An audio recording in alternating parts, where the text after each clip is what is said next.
Guys, check out this super sexy class of 1986 World Championship replica. Pekka Vaakanen won the World Championship on the 1985 CAGIVA. The factory works bikes were pumping out 37 horsepower at the rear wheel, which is competitive even by today's standards. The production version was 2 down to 35, but it had all the a lot of the trick components the factory bike did, including the Olin shock, the Marzocchi forks, the Akron rims. It still has the green sticker on the Akron rim in the front. Brembo disc brakes, Whirlpool throttle, just a lot of really good high quality components. I'll spin it around to the other side, and so you can see the other side in the sun too.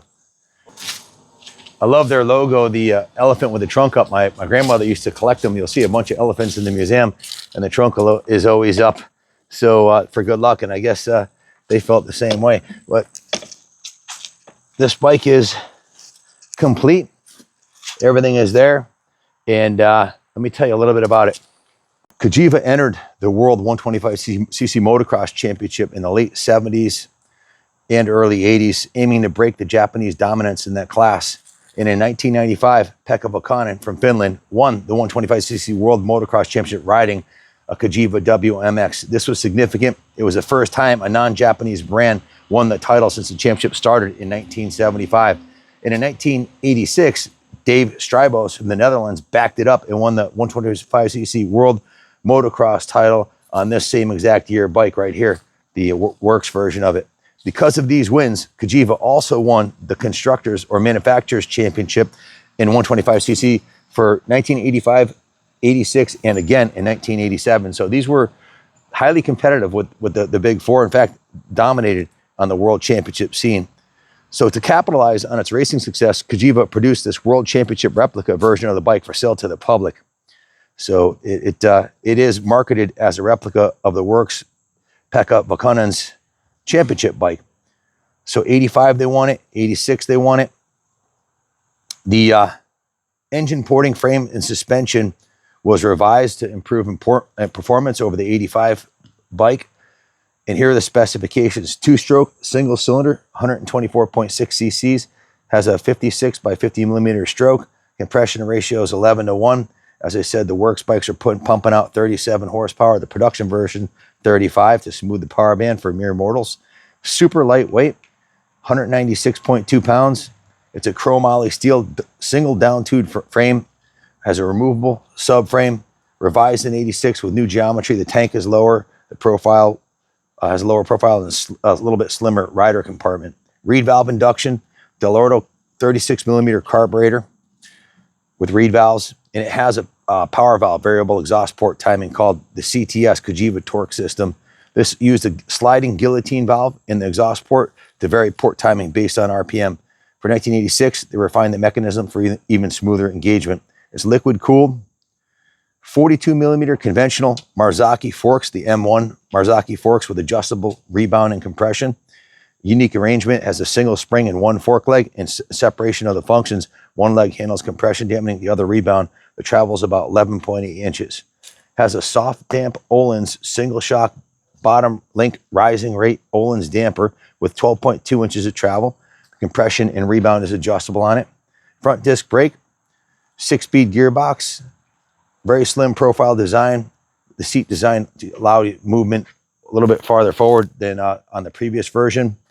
Seat foam is firmer than the Japanese competitors. The handlebars came from the factory with Renthal bars, domino levers, Brembo disc brakes, Olin shocks, Akron rims. Like it was like to do this to your Japanese bike, to put Olins on it and Marzocchi and Akron rims and all the goodies, you'd spend thousands of dollars. These came out of the box with all the goodies, race ready. Very advanced engineering for the time with the power valve exhaust port and the high-end suspension. This put the WMX near the cutting edge of the 125cc technology in the mid-80s, or at the forefront of it, rather.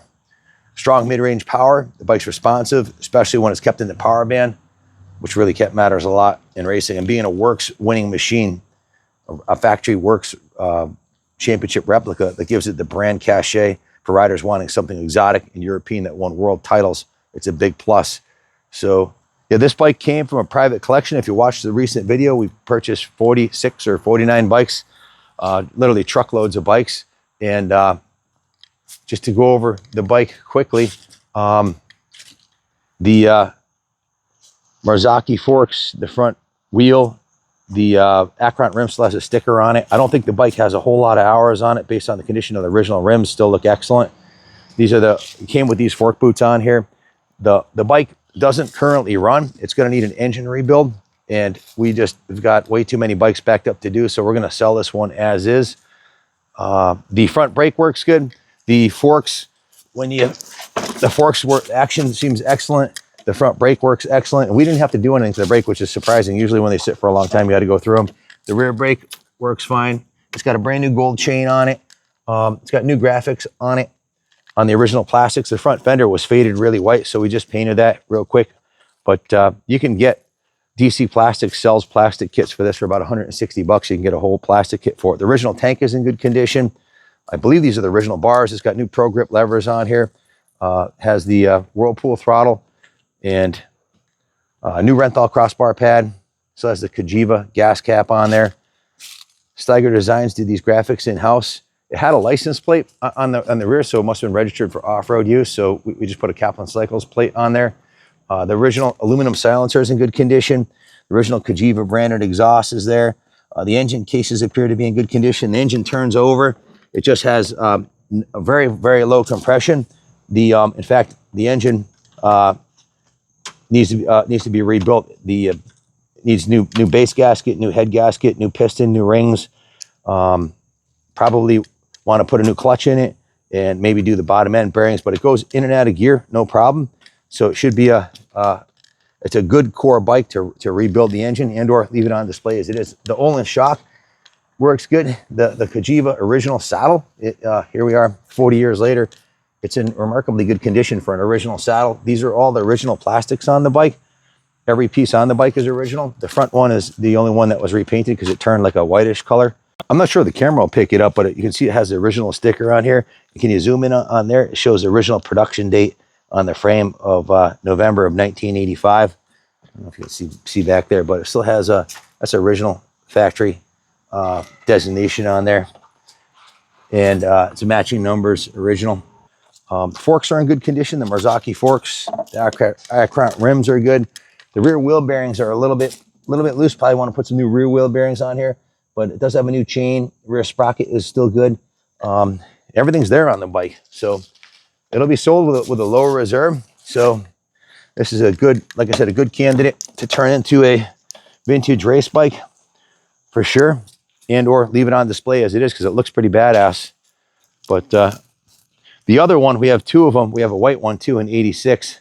In '88. That one is in running condition, so I'll do a riding demo on that. It's very similar to this bike, but this is the World Championship replica. The red is pretty sexy, and it's got the World Champion replica designation. So if you have any questions about it, give us a call, 860-454-7024, and we help you out anywhere we can. We'll ship it right to your house, answer any questions you have, and we do take trades, and we offer financing in-house. Thanks for watching. God bless America.